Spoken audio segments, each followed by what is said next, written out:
Hola, ¿qué tal? Muy buenas noches. Soy Javier Velázquez Moctezuma y les damos la más cordial bienvenida a una emisión más de Tan Claro como el Agua. Estos conversatorios que, como muchos de ustedes ya saben, marcan el inicio de las actividades del Museo Gota de Agua, un proyecto de divulgación científica relacionado con el agua que se ha estado preparando por varios años y que en este año hemos decidido que inicie sus actividades. Y las actividades han iniciado con la presencia de diferentes investigadores, particularmente de la UAM en sus 5 unidades, aunque también han comparecido otras organizaciones y otros académicos de otras universidades.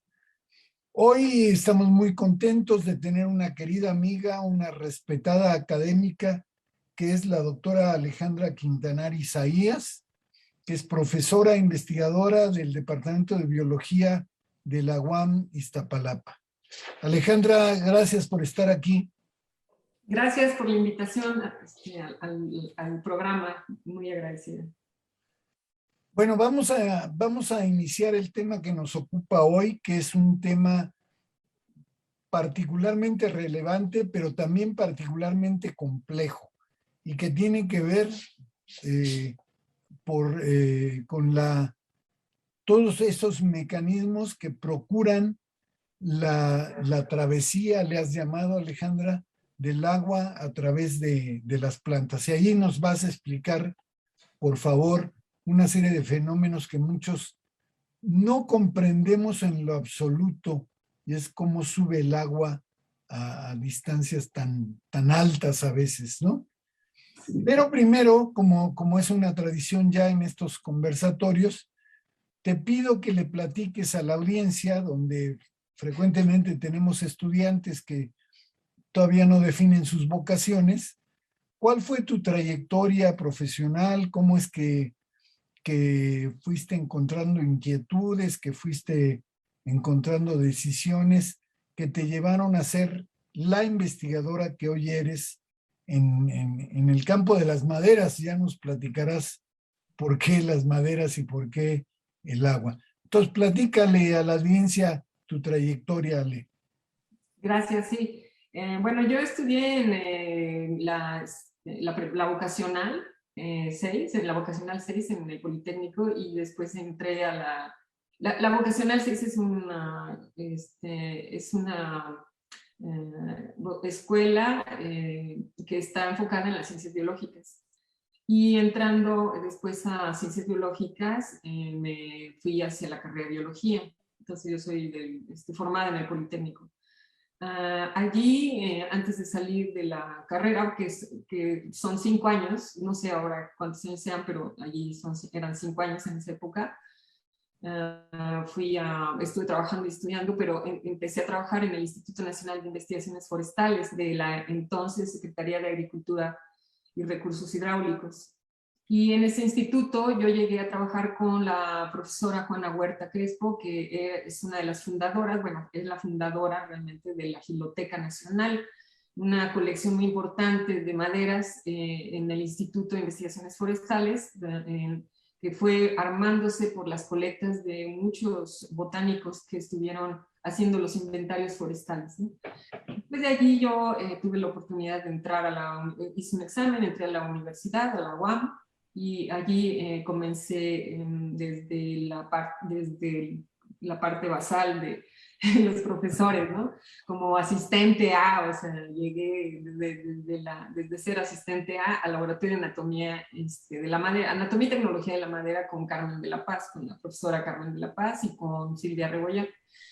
Y allí fui formándome, empezamos a estudiar las maderas, construimos la giloteca, y ya el paso posterior fue pues hacer la carrera académica, que era formarme en la maestría.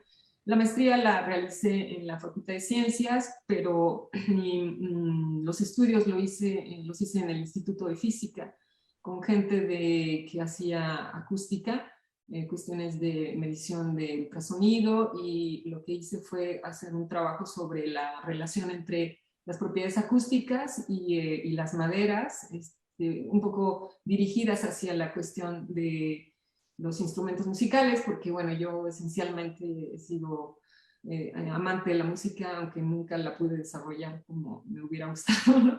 Pero entonces era una forma como de acercarme a eso, ¿no? Y allí la hice con el doctor Miguel de Icaza y con Carmen de la Paz. Y ya después, como en esta parte de la biomecánica de las maderas, pues me conocí a la gente del Instituto de Ecología en Jalapa.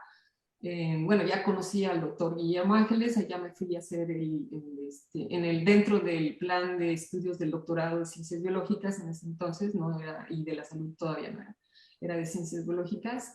Y allí llegué al Instituto de Ecología y empecé a trabajar cuestiones de arquitectura hidráulica, de plantas de arquitectura hidráulica. Es este tema del flujo de agua en la madera, ¿no? Entonces, como yo ya tenía mucha información sobre la estructura de la madera, pues me interesó mucho sobre la parte de los mecanismos de ascenso de agua y de estudiar, cómo estudiar y medir los gastos que tiene de entrada el agua a las plantas y la salida, ¿no? Y para esto pues hay toda una ciencia de la arquitectura hidráulica en plantas, ¿no?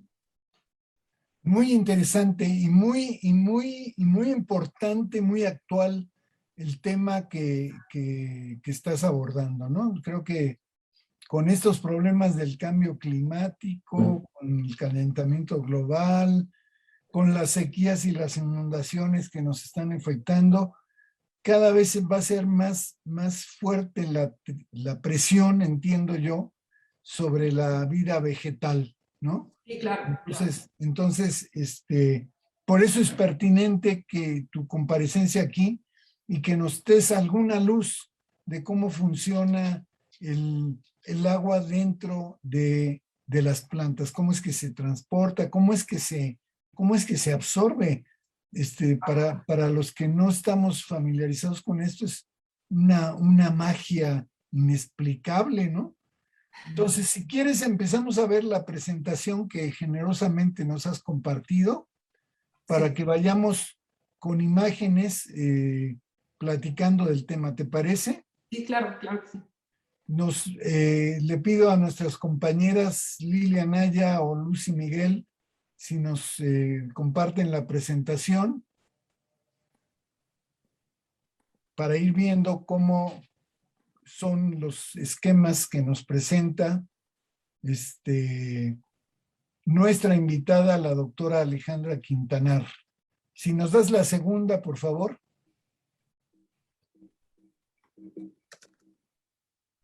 Se nos atora la presentación por algún motivo. Tengamos paciencia, estas cosas suceden.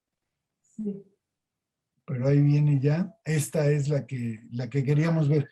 Explícanos, Ale, por favor. Muy rápidamente, esta transparencia lo que intenta es darle a conocer al público que, bueno, las plantas ingresan al ambiente terrestre hace 470 millones de años aproximadamente, pero ya con estructuras que absorbían el agua. O sea, si nos fijamos en la transparencia, déjenme tantitito rápido, en esta parte de aquí nos fijamos que realmente las raíces empezaron a desarrollarse en busca del agua, o sea, siempre fue en busca del agua conforme se fue ingresando al ambiente terrestre, y entonces esto hizo que se desarrollaran los sistemas radiculares tan complejos como los que actualmente vemos, por ejemplo, en este caso de una dicotiledónea, vemos sistemas radiculares extraordinarios, y eso es importantísimo para poder ingresar al ambiente terrestre, un sistema de anclaje y un sistema de absorción de agua, y este sistema de absorción junto con el ambiente externo, con la atmósfera que estaba de alguna manera moldeando las formas biológicas, las formas, la morfología de aquellos individuos que se estaban arriesgando a entrar ahí a un ambiente nuevo, saliendo del agua a un ambiente nuevo, pues entonces se tienen que construir una estructura, un sistema que les permita meterse agua, o sea, llegarse el agua y además a llegar a los lugares donde cada vez que avanzan hacia la parte más lejana del agua, pues está más difícil conseguir agua, ¿no? Entonces, Eso que nos estás mostrando es una raíz. sí, esta es una raíz de el sistema radicular de una es mucho más raíz que planta, ¿no? Y claro, y hay plantas que son, por ejemplo, que pueden tener este tamaño y la raíz puede llegar metros, o sea, hasta los acuíferos, ¿no? Impresionante, ¿no? Entonces eso es muy importante, cómo conseguir el agua, y entonces ahí empieza como el ambiente edáfico moldea, ¿no? Toda la estructura radicular para poder tener acceso al agua, y obviamente la capacidad de ascenso del agua pues va también a estar relacionada con lo que se ve, lo que vemos afuera, ¿no? O sea, el sistema edáfico es un sistema que tenemos que cuidar, que tenemos que entender profundamente para poder ver. O sea, nosotros vemos lo de arriba, ¿no? Los bosques, pero no estamos viendo lo que hay abajo, y eso es súper importante. Ale, ¿qué es el sistema edáfico? Es un ecosistema en donde se dan relaciones con microorganismos, con el suelo, la materia orgánica, las bacterias, las mismas raíces interactúan entre ellas, y entonces se construyen sistemas o ecosistemas edáficos que funcionan, que regulan, ¿no? Regulan la cantidad de recursos que pueden tener las plantas y los animales incluso, ¿no? O sea, ahí se albergan también la fauna y otras floras, ¿no? Ajá. Digamos lo que está pasando en el suelo.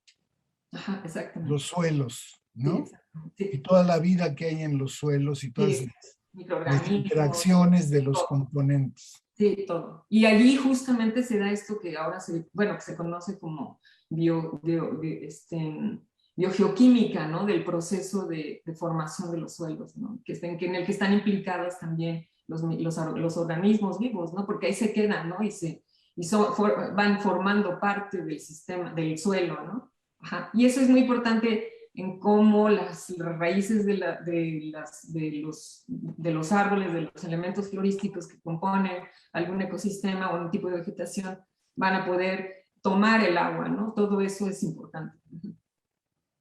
Muy bien, entonces el primer secreto que tuvieron que resolver las plantas para sobrevivir en el planeta fue desarrollar un sistema que les permitiera tomar el agua y transportarla hasta sus partes, ¿no? Exactamente. Ajá, sí.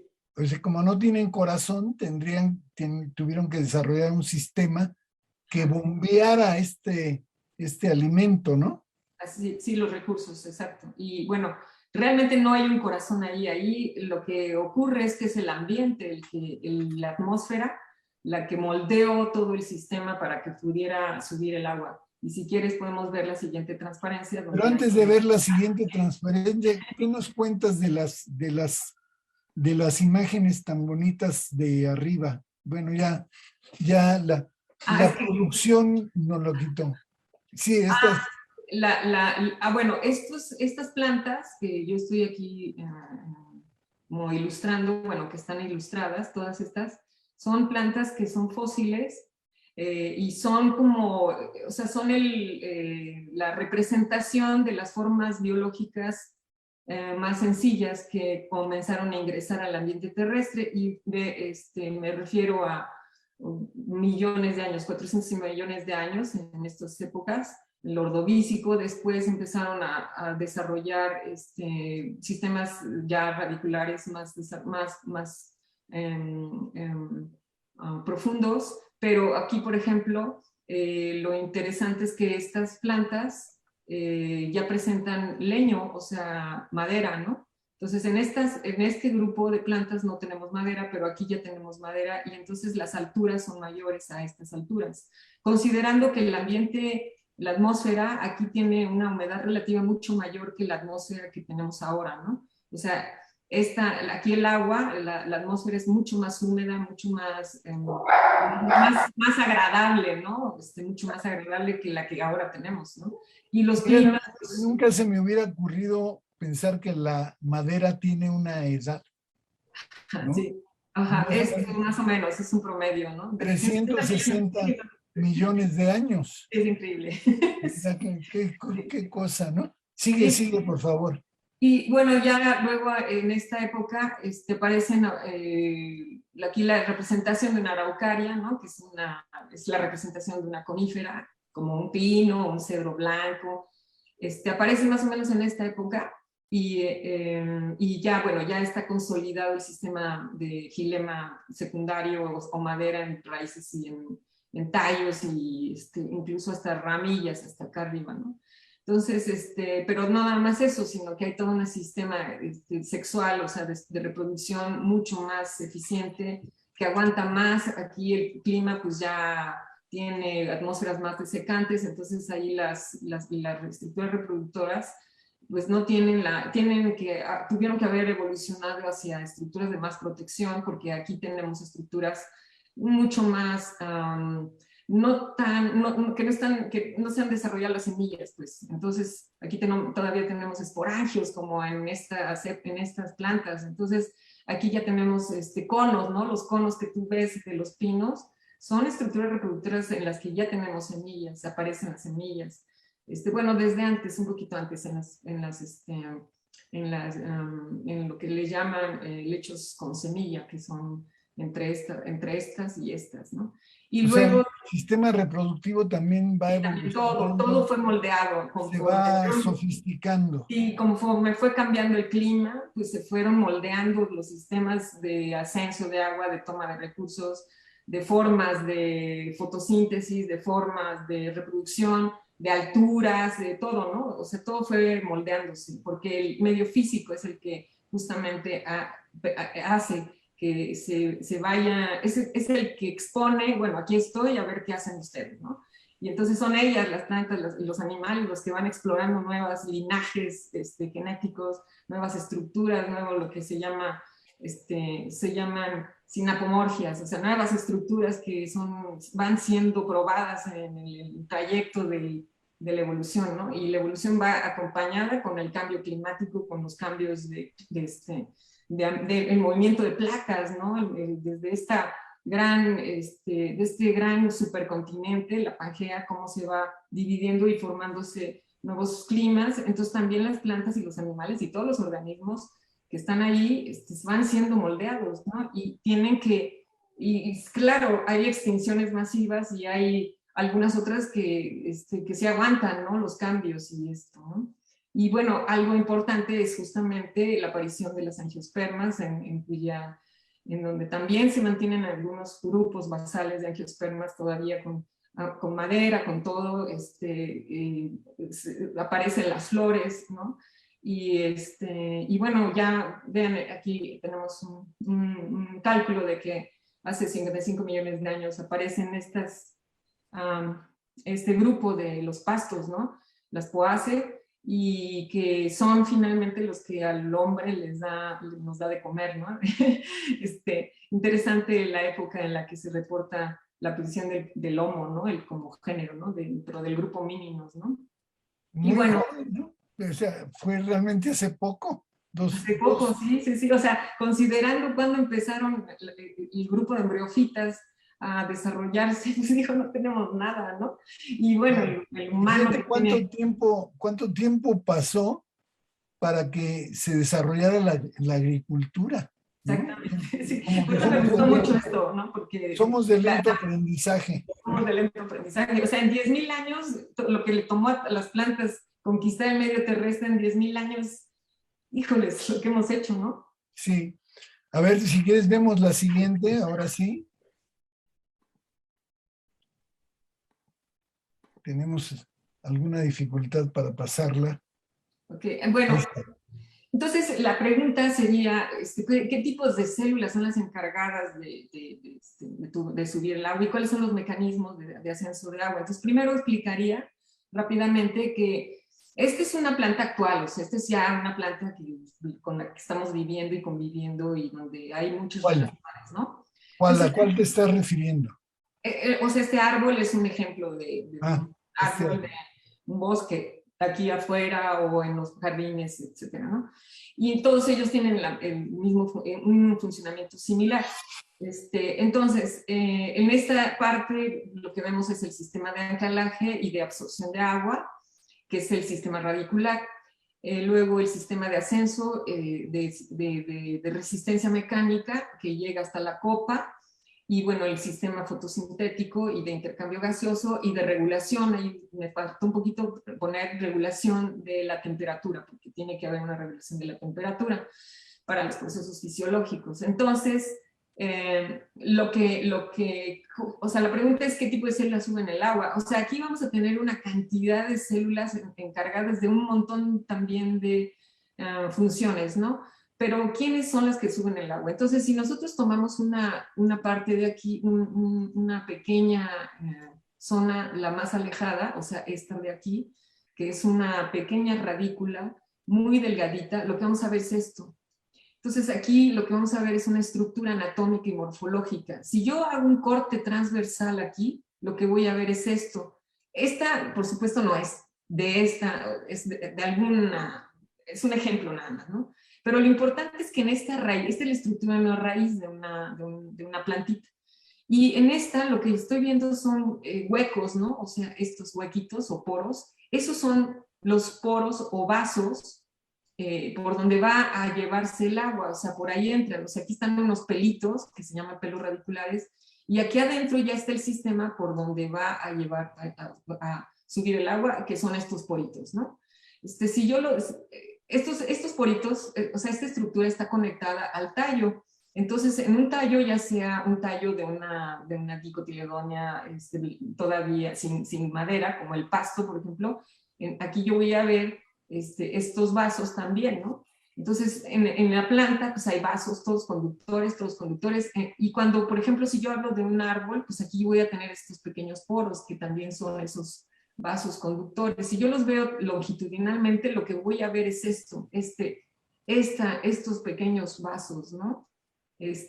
O sea, aquí tengo un vasito, que está hueco, y por ahí va a pasar el agua, ¿sí? Por ahí va a pasar el agua. Por ahí va a pasar el agua. Y son pequeños. Sabemos qué fuerza es la que la mueve. Permíteme, eso ahorita lo voy a explicar. Entonces, este conducto va a conectarse hasta las hojas. Este es un corte, este es una hoja, este es un corte transversal. Entonces yo lo que voy a ver es esto, en un corte transversal. Aquí veo vasos de lado y aquí veo vasos de frente. Entonces, cuando el agua llega acá, ahorita voy a explicar eso, el agua el agua líquida empieza a llenar los espacios intercelulares que hay aquí, pero esos espacios intercelulares se llenan con vapor de agua. Entonces, ¿qué es lo que tiene que ocurrir para que llegue el vapor de agua hasta allá? O sea, alguien pensaría, no, pues por ebullición, ¿no? ¿No? O sea, para que bulla, o sea, para que pueda haber vapor de agua, pues hay dos formas, ¿no? La forma de, o sea, que si yo caliento un depósito con agua, entonces voy a permitir que haya vapor de agua, ¿no? Es la forma de elevar la temperatura. Pero acá es una cuestión de presiones. O sea, si yo cojo un continente, hagan de cuenta que yo cojo este vaso con agua y le pongo aquí un sifón, o sea, y como si fuera una jeringa, lo que voy a hacer es una presión negativa, o sea, voy a jalar, y entonces el agua se va a empezar las moléculas de agua van a empezarse a evaporar, ¿sí? Entonces, eso es lo que ocurre en las plantas. Entonces, vamos a ver si quieres la tercera, exacto. Entonces, bueno, estos son los vasos por los que pasa el agua. Estos son los vasos por los que pasa. Hay muchas formas. En las plantas hay una gran diversidad de formas, de tamaños, de anchuras y de diámetros, ¿no? El agua va a pasar, el agua es algo importante. El agua, por ejemplo, no viene de la raíz directo, o sea, no es un vaso el que está conectado directo desde la raíz hasta las hojas, o sea, no es así. El sistema de conducción es completamente discontinuo, o sea, es completamente... discontinuo. O sea, son vasos que miden, o sea, cada uno de estos, un conjunto de estos vasos va a formar un elemento, un vaso que puede tener 40, 50 centímetros, y ese se va a conectar con otro, y ese con otro, y ese con otro. O sea, no hay un continuo así, sino que el continuo es discontinuo. Si nos pasas la siguiente transparencia, se las puedo explicar. Y eso complica más todo el transporte, Sí, ¿no? exactamente. O sea, no es un transporte de que la raíz está conectada con un vaso completo Claro, y hasta por el ahí se va. tallo, no, porque las columnas de agua pesan. Entonces no hay manera de que Ah, la columna de agua pueda mantenerse desde abajo 50 metros. O sea, es imposible. claro, claro. Entonces, lo que hacen las plantas es hacer un sistema discontinuo. Entonces, fíjate, aquí se puede ver que cada elementito de vaso se junta, pero cuando hay algo muy importante, y esto es el diablo de las plantas, o sea, conforme se va subiendo el agua, hay una resistencia, porque la atmósfera y la presión, la gravedad, pues están haciendo que haya una resistencia en el ascenso. Entonces, cada vez le cuesta más trabajo a la planta a subir el agua hasta acá, ¿sí? Entonces, lo que ocurre aquí es que aquí hay la presión del agua aquí es mayor, o sea, aquí en esta parte la presión del agua es mayor. Y acá, conforme va subiendo, va a haber una despresurización en el ascenso de agua. Entonces, esa despresurización, o sea, el líquido, el flujo de agua, cuando se despresuriza, se empiezan a formar burbujitas. Entonces, conforme se empiezan a formar burbujitas, entonces acá arriba hay un riesgo tremendo de falla hidráulica. O sea, ¿por qué? Pues porque se van a formar burbujitas que van a hacer que se detenga el flujo, ¿no? Entonces, por eso yo pongo aquí esto. O sea, hay algunos elementos de vaso en los que se despresurizó el agua y se formaron burbujas, ¿sí? Entonces, Ah, por eso hay discontinuidad, porque si fuera un solo conducto y la despresurización ocurriera aquí, entonces lo que vamos a tener es que se desfunciona este vaso. Entonces, para no disfuncionar este vaso, las plantas lo que construyen son diferentes, o sea, digamos, longitudes distintas que van a estar pegadas entre ellas con unas estructuras que se llaman punteaduras, para justamente cuando alguna zona se llena de aire, pues le siguen por otra zona. Y entonces el trayecto del agua en las plantas es tortuoso y no es lineal, ¿no? Eso es muy importante. Entonces, si tú no, quieres... ¿Sí me mar- explico? interesantísimo el mecanismo ese. Déjame interrumpirte Sí, un minutito para recordarle a la audiencia que estamos escuchando a la doctora Alejandra Quintanar Isaías, profesora investigadora del Departamento de Biología de la UAM Iztapalapa, que nos está explicando cómo el agua transcurre a través de los cuerpos de los vegetales. Les recordamos que esta es una transmisión donde se pueden hacer intervenciones, preguntas, comentarios a través del chat. Y les recordamos también que este es el momento para hacerla, porque si dejamos las preguntas y los comentarios para más tarde, muy frecuentemente ya no nos da tiempo de pasarlas al aire, digamos. Entonces, Alejandra, si estás de acuerdo, vamos a hacer un paréntesis para darle pie a dos observaciones de la audiencia, y te platico que Joy Bike dice: saludos desde Jalapa.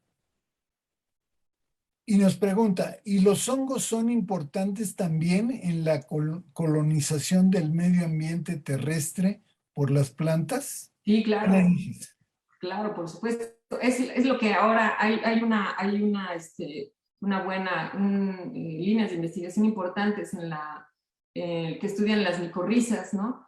Que son estos hongos que tienen asociaciones con las raíces y entonces pueden pueden incrementar el área de la raíz buscando más agua, ¿no? Y entonces a cambio pues reciben también glucosa procesada por la planta, ¿no? Entonces tienen un intercambio, una buena idea de colaboración, ¿no? De simbiosis, ¿no? Es una colaboración, es algo que nosotros los humanos creo que todavía no nos cae el 20, que todo lo que vemos ahora o sea, todos los organismos, los ecosistemas, están colaborando, ¿no? O sea, no hay alguien no hay uno que llegue y sea individualista y diga, no, yo primero, ¿no? Sino que todos colaboran y todos han construido este ambiente, esta biosfera, ¿no? O sea, es una colaboración muy importante, ¿no? Y sí, claro, los hongos sí, definitivamente. Muy bien y muy importante lo que dices. Tenemos que tomar en cuenta estas colaboraciones, porque a la hora que manipulamos un elemento, estamos pegándole a todo lo demás, ¿no? Entonces, por eso hay que tener mucho cuidado. El doctor Juan José Santibáñez dice: felicidades, doctora. Ha explicado de modo muy sencillo cómo también dentro de las plantas se produce la cavitación, o sea, la ebullición del agua. Ajá, por ¿Qué presión. qué le comentas? Por cambios de presión, o sea, porque normalmente, por ejemplo, hace un tiempo luego nos decían, ay, ¿ya escuchaste cómo se oye el burbujeo en un árbol? Pon el estetoscopio y vas a oír, ¿no? Y eso es muerte celular, eso es muerte, o sea, eso es falla hidráulica, ¿no? Entonces lo veíamos como, Sí se oye, sí se oye. Sí, claro, sí puedes oír que ya están hecho No me grabaciones y todo. digas. Han hecho grabaciones, pero lo que a mí me causa así, bueno, sí, pero eso es falla hidráulica, se está fallando el sistema hidráulico, ¿no? O sea, como muy informal también. Y pero Puedes hacer entonces, puedes hacer el diagnóstico de la salud de un árbol con un estetoscopio. sí, de hecho andamos pensando hacer eso con un amigo de ahí de la UNAM, de un acústico. Estamos haciendo algunos experimentitos y con una profesora de UAM también, de ahí de biomédicas, que tienen sistemas acústicos y queremos entrarle a eso también. Sí. Va a ser muy interesante, muy divertido. Alucinante, Sí. alucinante. A ver, démosle paso a otra intervención. Dice Miroslava Donají Pérez Moguel. Pregunta: ¿el proceso evolutivo para el transporte de agua ha cambiado mucho a través de los años? ¿Qué mejoras evolutivas destacarías? Bueno, yo creo Primero, que el sí ha fenómeno, cambiado. el fenómeno físico es el mismo, o sea, el ascenso de agua se da porque la atmósfera, es que eso lo iba a explicar un poquito en la siguiente transparencia para que pudiéramos tener Pues la vemos de una vez, la sí, vemos de ¿no? una Para que vez. pueda yo contestarle a Miroslava, quien fue mi estudiante hace poquito. A ver, ¿cuál es esta? Bueno, no, esos son los vasos conductores por donde pasa el agua. Ajá, bueno, entonces aquí yo lo que quiero explicar es que el agua sube, va subiendo con todos los fenómenos de cavitación que ocurren por la longitud. Y entonces yo aquí pongo que los elementos de vaso conductores en las raíces tienen diámetros un poco más grandes. Después en el vaso se van haciendo más pequeños y al final las hojas van siendo capilares más pequeños. Esto lo que hace es reducir el fenómeno de despresurización. Entre más pequeño es el diámetro del vaso, tienes menos despresurización. O bueno, haces que los núcleos la nucleación, que es la cavitación, sea menor, o sea, disminuyes el riesgo de cavitación. Entonces, lo que ocurre es que o sea, el agua entra, pero aquí el flujo másico que se calcula con el diámetro a la cuarta, es la D a la cuarta, con eso podemos calcular. ¿Qué es el flujo másico? El flujo másico es el flujo de agua que corre a través de los vasos. O sea, es el agua, es la cantidad de agua. Entonces, pero el diámetro de la cuarta es, digamos, la forma en que nosotros medimos cuánto flujo va a conducir un diámetro determinado. Y esto es exponencial, es decir, o sea, no es lineal, o sea, es decir, el agua que sube acá no es lineal en todo el trayecto, sino que va haciéndose cada vez menos, pero exponencialmente bajando, ¿no? De cantidad de agua. Entonces, el agua que llega, por eso hay ramificaciones para poder compensar el agua que entra con el agua que sale, ¿no? O sea, el agua que entra por acá con el agua que sale por acá. Entonces, pero las plantas aquí lo que hacen, como ya está muy alto, aquí evitan el riesgo de cavitación, quitando el diámetro, haciendo más pequeño el diámetro de los vasos. Y entonces ahí hay muchas cosas, o sea, hay muchas cosas que no puedo hablar ahorita porque pues, es toda una cuestión de horas, de un curso, ¿no? Aquí. Pero el chiste es que el agua llega a las hojas.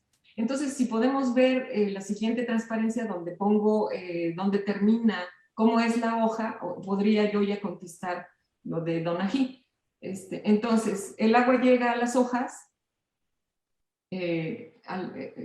la siguiente, esta es la parte final, o sea, el agua llega a las hojas, aquí están nada más que no puedo cambiar el color. Bueno, en la parte de donde pongo el agua líquida, el agua líquida que es esta aquí llega, son el corte transversal de una hoja, o sea, si yo tengo una hoja aquí, yo la corto y voy a ver esta estructura, voy a ver la cutícula, la epidermis, cutícula, epidermis y el sistema de fotosíntesis, que es todo esto. Pero adentro del sistema de fotosíntesis van allí el sistema hidráulico, ¿no? Que son los vasos conductores con otros tejidos, ¿no?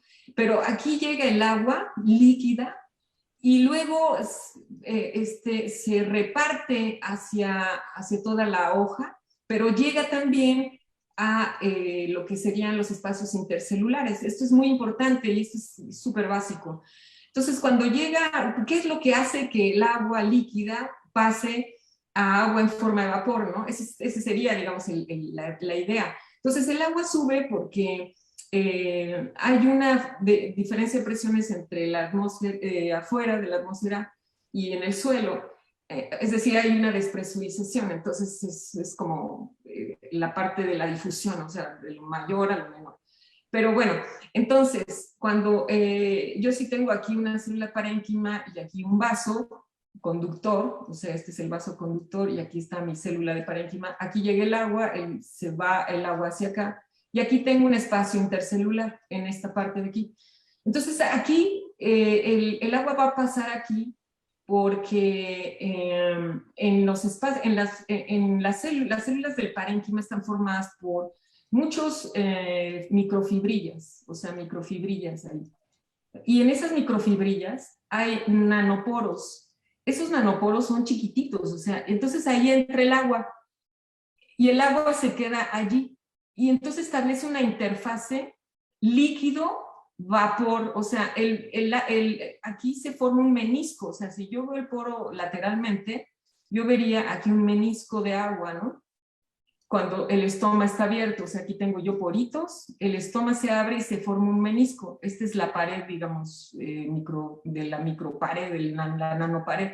Todo esto está lleno de agua. Y entonces forma un menisco. ¿Por qué? Porque la presión atmosférica está aquí haciendo que aquí esta parte, este menisco se forme y aquí hay tensión superficial. Entonces aquí lo que ocurre es que el agua se va, cuando se abren los poros, los estomas, esta estructura queda expuesta a la atmósfera y entonces la atmósfera tiene menos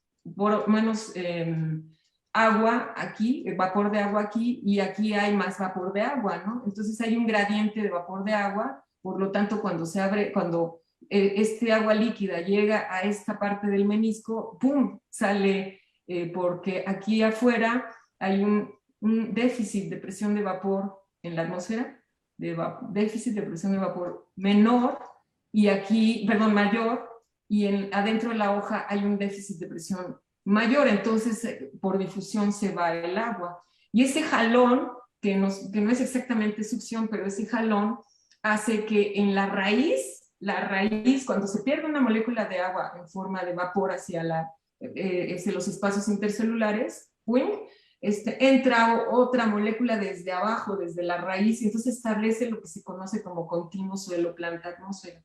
Y esto es realmente la fuerza motora del ascenso de agua. Vamos a pensar que esta hoja en este árbol, pues tuvo un proceso de germinación, de crecimiento, de maduración, y va ascendiendo agua, sus hojas se van desarrollando, y hasta que tenemos un árbol de ese tamaño. O sea, esto no empezó cuando el árbol, o sea, ahorita con un árbol ya maduro, sino empieza desde que la planta está chiquita, ¿no? Y esos conductos se van llenando, ¿no? Y las hojas van evaporando. Entonces, cuando el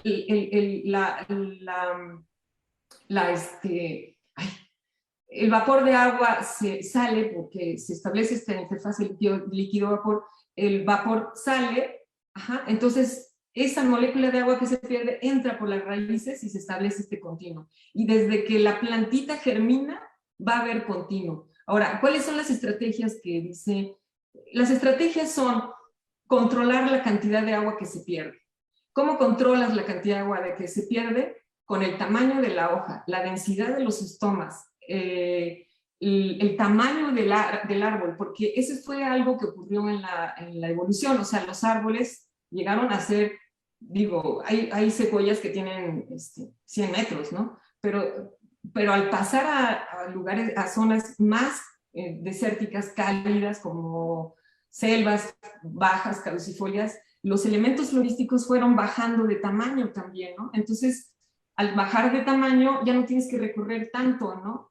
Y llegas al desierto y pues ya no recorres tanto, porque imagínate, ve esas raíces enormes que llegan hasta los cuerpos de agua, tienen que ascender todo eso hasta llegar a la parte que está expuesta a la atmósfera, ¿no? Y eso tiene que ser pequeño, ¿no? Entonces, hay las estrategias, digamos, la parte de la teoría del ascenso es la misma, pero el chiste es que las plantas no deben de permitirse que se formen burbujas. ¿Cómo se forman burbujas? Con vasos muy grandes, con longitudes de vasos muy largos, con alturas muy grandes y con hojas muy grandes. Entonces, todo esto se va moldeando para evitar la pérdida de agua. Y la pérdida de agua implica que no voy a crecer, que voy a poder regular mi tamaño, mi biomasa, porque cuando se pierde el agua entra CO2, ¿no? Eso es lo que conocemos como intercambio gaseoso. Y el CO2 es importante para poder construir biomasa. Entonces, están en riesgo, las plantas siempre están en riesgo de cavitarse, de fallar hidráulicamente y de secarse, ¿no? Entonces, imaginen un ambiente con un cambio climático de 2, 3 grados, 4, pues perdemos toda la vegetación, ¿no? Claro. Muy bien, pues espero que con esa explicación Miroslava Donají quede satisfecha. Pasamos a leer la intervención de Judith Martínez. Dice: buenas noches, felicidades a la doctora por la interesante plática. Yo pensaba que el agua se transformaba por un proceso de ósmosis. No. ¿Qué le dices? No, pues no. Allí es Mucho más complicado que eso. es termodinámica, sí. Muy bien. Ana Jaramillo dice: es impresionante que en las células de las hojas el agua ebulle, cambia de fase, a temperatura fisiológica, debido a que la planta en su interior presenta una presión menor a la atmosférica. Eso es algo que a muchos fisicoquímicos y biólogos ha llamado mucho la atención. ¿Qué le platicas a Ana Jaramillo? Anita Jaramillo es mi colega de laboratorio. Ah, Ha sido moldeada por el ambiente, igual que las plantas. No, pues es así, o sea, estas cosas las discutimos frecuentemente Anita y yo, y sí es increíble como gracias a que se establece una fase, una interfase líquido-vapor, se bulle, ¿no? Pero la ebullición puede ser, en este caso es por la presión, ¿no? O sea, la atmósfera ejerce la presión, una presión, es digamos, de vacío, y entonces también se va el agua, ¿no? muy bien, muy bien. Con toda esta información, Ale, ¿qué nos puedes agregar de esta relación con todo lo que estamos viviendo, el calentamiento global, los gases de efecto invernadero. ¿Qué tiene que ver todo esto con eso? ¿Es realmente tener un follaje, tener un suelo, es un mecanismo de captación de CO2 eficiente o es pura ilusión? No, sí hay, o sea, justamente es ahora como que se están estudiando qué especies tienen mayores posibilidades de ser sinks, o sea, vertederos de CO2, ¿no? Pero el problema que yo veo es que nos estamos metiendo en, ahora, ¿qué vamos a hacer cuando cuando estos fenómenos de cambio climático ya no nos permitan? O sea, estamos viendo como hacia un futuro tremendamente negro, ¿no? Cuando ahorita es cuando deberíamos de estar preparándonos para poder conservar lo que por millones de años hemos logrado tener, ¿no? Yo creo que lo que necesitamos es disminuir nuestra huella de carbono, como nos han dicho por muchos lados, ¿no? ¿Qué plantas? O sea, ¿cuál es un escenario tremendo? Pues tendremos que reforestar o restaurar con plantas que puedan tener un uso del agua mucho más eficiente. Por ejemplo, pero eso está bien complicado porque el uso del agua es justamente cuánta agua puede perder. La planta más eficiente en el uso del agua son las cactáceas.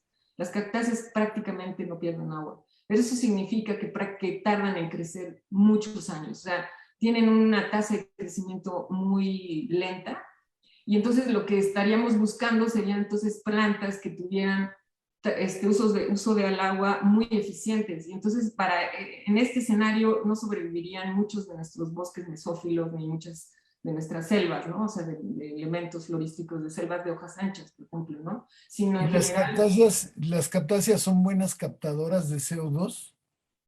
Lo que pasa es que ellas generan moléculas, o sea, meten CO2 y aparte, y no como las C3 que liberan, que no usan todo el CO2 que entra, ¿no? Sino que ellas usan todo lo que entra.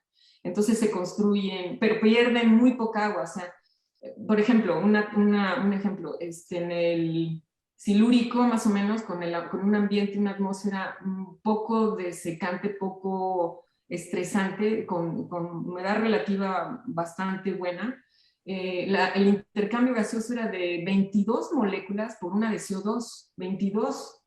Ahora, una planta normal, C3, o sea, un fresno, populus, o sea, un álamo, etcétera, lo que tiene, cuando abre sus estomas, lo que está sacando son como 300 moléculas de agua por una de CO2, o sea, eso quiere decir que tienen, o el pasto, por ejemplo, el pasto no tiene nada de eficiencia de uso de agua, o sea, evapora todo, ¿no?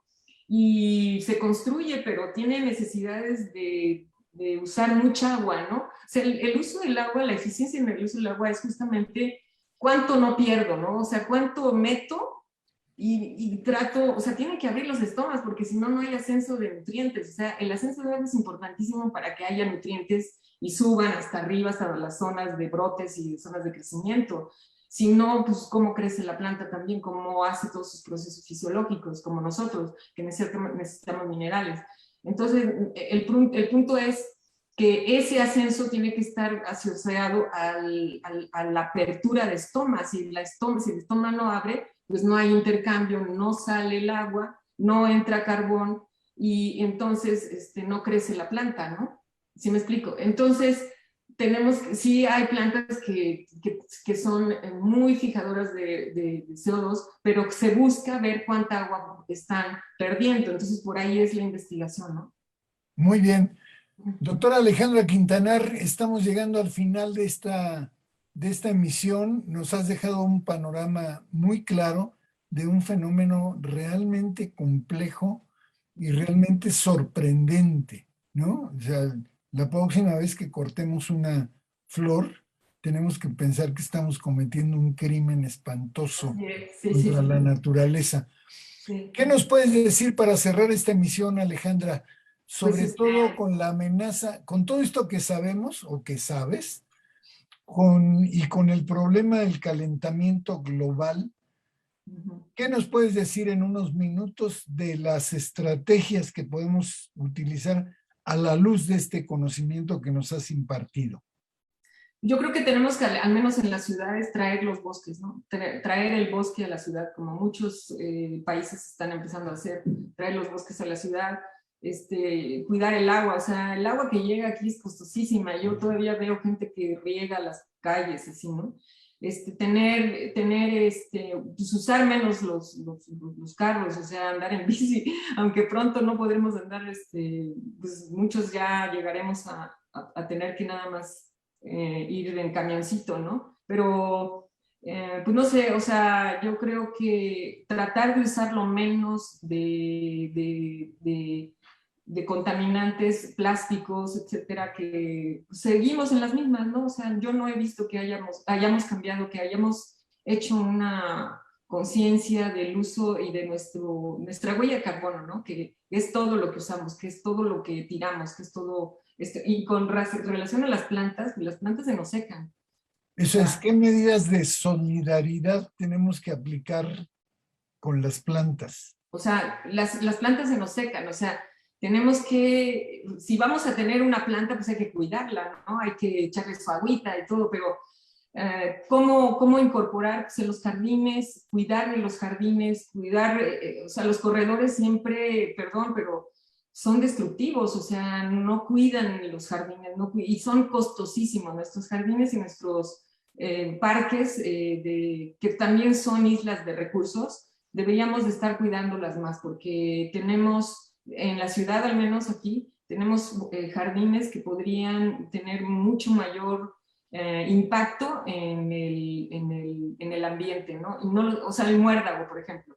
El muérdago está acabando con todos nuestros jardines y todas nuestras plantas, nuestros árboles, ¿no? Y eso no es nada más la Ciudad de México, es en el país. O sea, y esto ocurrió por la deforestación de las zonas donde vivían muchos de las aves que se trajeron el muérdago y lo dispersaron porque las aves son muy resilientes y entonces tuvieron que buscar nuevos nichos, ¿no? Nuevos lugares y trajeron todas esas plantas a lugares donde no había, ¿no? Entonces hemos sido muy irresponsables, ciudadanía, empresarios y todo, ¿eh? O sea, no, aquí no es de que solamente un sector, aquí somos todos y todos deberíamos de empezar a buscar o sea, un equilibrio, ¿no? No ser tan consumidores, porque el consumo que tenemos ahora es súper irresponsable. Bueno, eso es lo que yo pienso, ¿no?